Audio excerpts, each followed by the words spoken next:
Bienvenue sur Liberté éducative. Aujourd'hui, nous poursuivons notre série de vidéos dédiées au contrôle, alors que ce soit le contrôle mairie ou le contrôle pédagogique.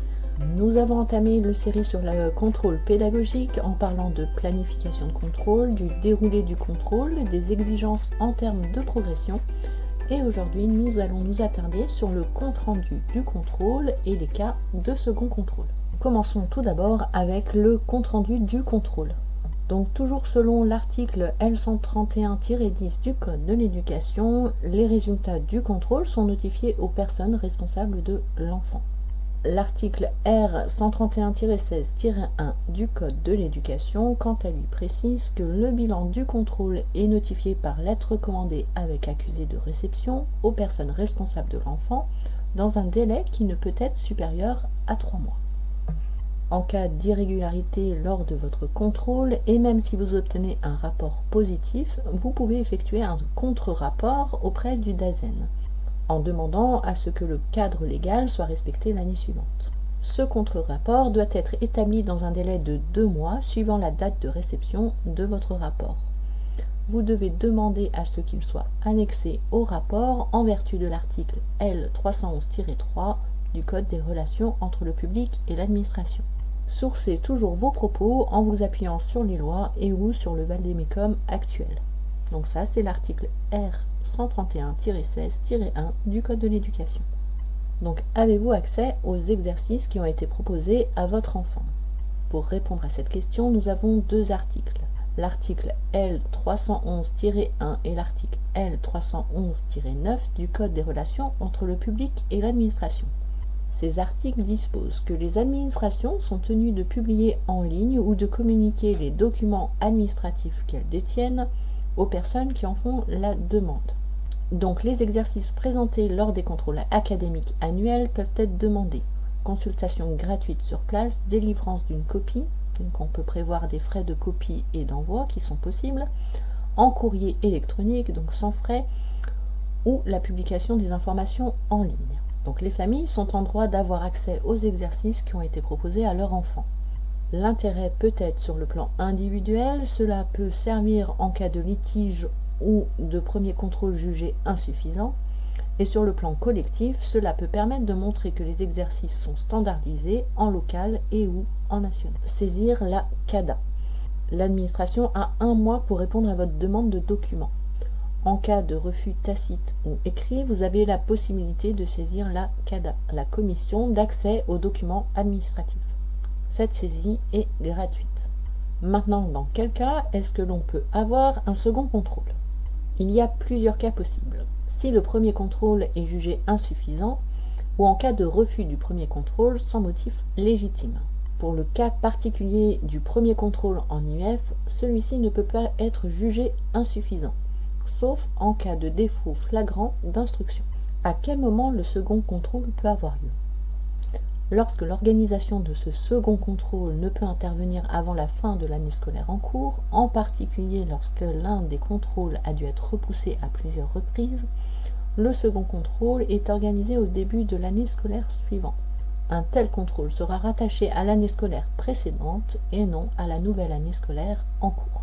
Donc, en cas de premier contrôle jugé insuffisant.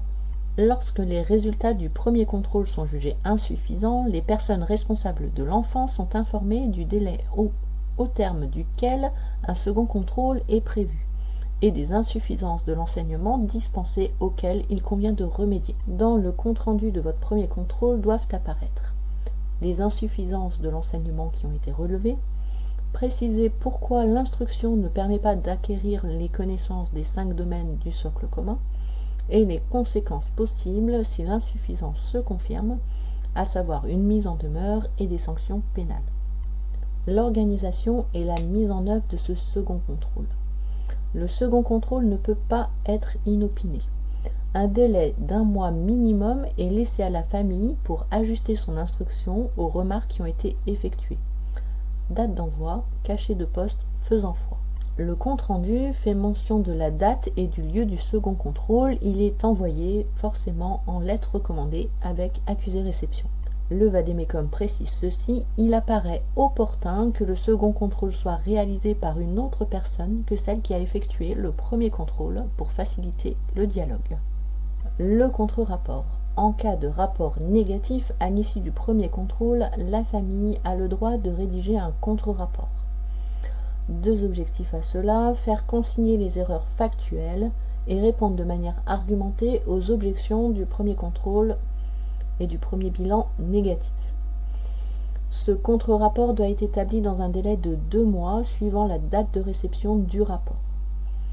Vous devez demander à ce qu'il soit annexé au rapport en vertu de l'article L311-3 du Code des relations entre le public et l'administration.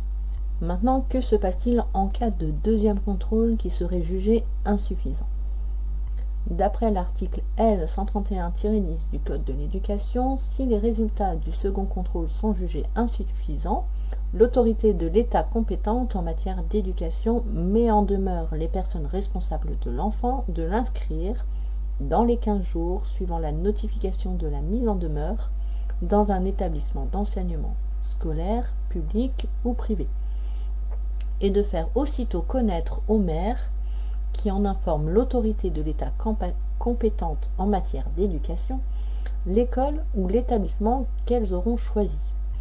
Les personnes responsables ainsi mises en demeure sont tenues de scolariser l'enfant dans un établissement scolaire, public ou privé, au moins jusqu'à la fin de l'année scolaire suivant, celle au cours de laquelle la mise en demeure a été notifiée. Donc si vous avez un second contrôle négatif, vous ne pourrez pas faire l'IEF l'année en cours et l'année suivante. Le fait par les parents d'un enfant ou toute personne exerçant à son égard l'autorité parentale ou une autorité de fait de façon continue de ne pas inscrire son enfant dans un établissement d'enseignement sans excuse valable, en dépit d'une mise en demeure de l'autorité de l'État compétente en matière d'éducation, est puni de 6 mois d'emprisonnement et de 7 500 € d'amende. Ça, c'est le code pénal. Vous pouvez tout à fait contester une mise en demeure et faire une demande de référé suspension auprès du tribunal administratif. Le référé est une mesure d'urgence qui vise à obtenir la suspension de la mise en demeure sous 15 jours en attendant que la décision sur le fond soit prononcée par le juge du TA. Vous pouvez également saisir le tribunal administratif pour obtenir un jugement de fond.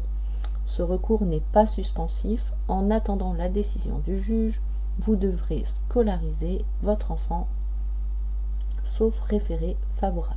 Donc le petit récap, le rapport au contrôle doit vous être envoyé dans un délai de 3 mois suivant le contrôle en recommandé. En cas de premier contrôle jugé insuffisant ou refusé, le rapport doit faire mention de ce qui a été jugé comme insuffisant. L'administration doit également vous laisser 1 mois pour ajuster votre pratique avant de vous convoquer à un nouveau contrôle. Un second contrôle ne peut pas être inopiné. En cas de second contrôle jugé insuffisant ou refusé, vous recevrez une injonction de scolarisation sous 15 jours. Voilà, c'est tout pour cette nouvelle vidéo. J'espère qu'elle vous aura plu. Si c'est le cas, n'hésitez pas à liker et à vous abonner. On se retrouve demain pour parler du dossier pédagogique qui doit être envoyé en amont du contrôle pédagogique. Si vous avez raté notre précédente vidéo sur les exigences en termes de progression, n'hésitez pas à aller voir la vidéo qui s'affiche. On se retrouve demain pour la dernière vidéo de notre série. À demain!